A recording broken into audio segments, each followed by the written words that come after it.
Hello दोस्तों, चलिए आज देखते हैं क्लास 10th का विलोपन विधि से समीकरण हल करने का तरीका, यानी कैसे हल करते हैं इसको। देखिए ये क्वेश्चन दिया गया है, इस क्वेश्चन को हम जैसे ही दिया रहेगा तो उसको पहला को मान लेंगे समीकरण 1, दूसरा को मान लेंगे समीकरण 2। ठीक है, अब क्या करेंगे, इसमें देखेंगे कि इसमें y को बराबर कर लेंगे, नहीं तो x और x को बराबर कर लेंगे। किसी एक को हमको बराबर करना है, तो बराबर करने के लिए क्या करना है कि आप यहाँ जो भी y का गुणांक है नीचे वाला, तो इसको ऊपर में गुणा करेंगे। समीकरण 1 में 2 से गुना कर देंगे और 4 से समीकरण 2 में गुना कर देंगे। ठीक है, यहाँ जो भी गुणांक रहेगा उससे हम गुना करेंगे यहाँ ऊपर में समीकरण 1 में, और जो 1 में रहेगा गुणांक उसको हम गुना करेंगे 2 में। ठीक है, समीकरण 2 में 4 से। ठीक है, अब आइए इसको क्या करेंगे, गुना करते हैं, यहाँ लिखते हैं। तो 2 से यहाँ गुना किए हैं तो 2 से 100 में गुना करेंगे, यहाँ से यहाँ 3 में गुना करेंगे, एक हो जाएगा कितना 2 में, और 3 से गुना करेंगे 3 दूनी 6x, प्लस है तो प्लस लिखेंगे। फिर 2 से ये 4 में गुना करेंगे, 4 दूनी 8y, प्लस फिर 2 से ये 10 में गुना करेंगे, 4 दूनी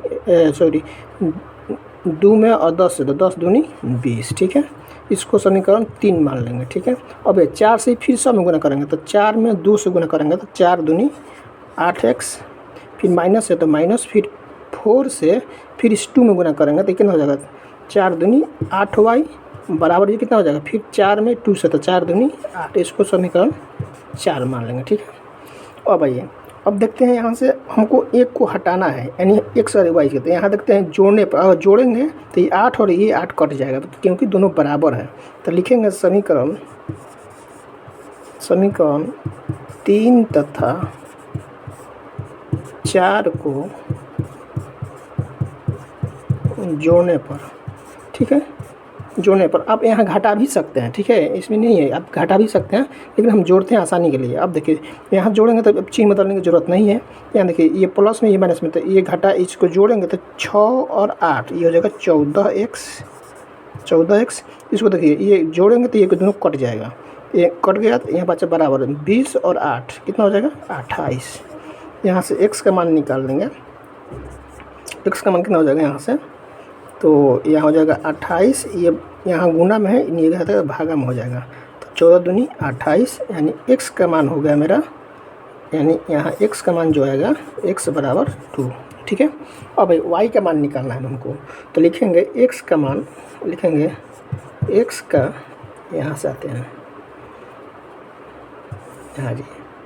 ठीक है, यहाँ लिखेंगे x का मान समीकरण, आप 1 में भी रख सकते हैं, 2 में, अब आपको जिसमें मन है उसमें रख सकते हैं। ठीक है, तो हम रखते हैं x का मान समीकरण 1 में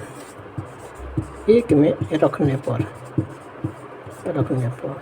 यानी x बराबर 2 दिया है, तो समीकरण 1 को लिख लेंगे। समीकरण 1 कितना है, यही है ना समीकरण 1, तो है 3x प्लस 4y बराबर 10। अब देखिए जहाँ x है वहाँ 2 रखेंगे, जैसे यहाँ 3 हो गया, ये 3, यहाँ x है, x का जगह कितना लिखेंगे 2 लिखेंगे, तो गुना में 2 लिखेंगे, प्लस 4y है तो y बराबर 10। इसको गुना कर लेंगे, 3 दूनी 6 प्लस 4y बराबर 10।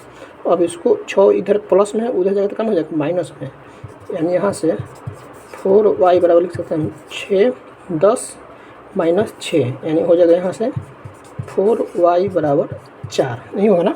अब यहाँ y से y का मान निकाल लेंगे, यहाँ से y का मान निकालेंगे, यानी y का मान यहाँ से निकालेंगे तो यहाँ जी y बराबर हो जाएगा 4/4, 4 से 4 कट गया, यानी y का मान मेरा आ गया 1। ठीक है, तो यहाँ से हम लिख लेंगे यहाँ पर, यानी अतः x बराबर, x का मान आया है 2 और y का मान आया है 1। यही आपका आंसर होगा, क्या होगा आंसर। ठीक है, चलिए यदि आप लोग को समझ में आया होगा तो आप जरूर कमेंट कीजिएगा और वीडियो को लाइक कीजिएगा और शेयर कीजिएगा। ठीक है, चलिए नेक्स्ट क्वेश्चन में मिलते हैं।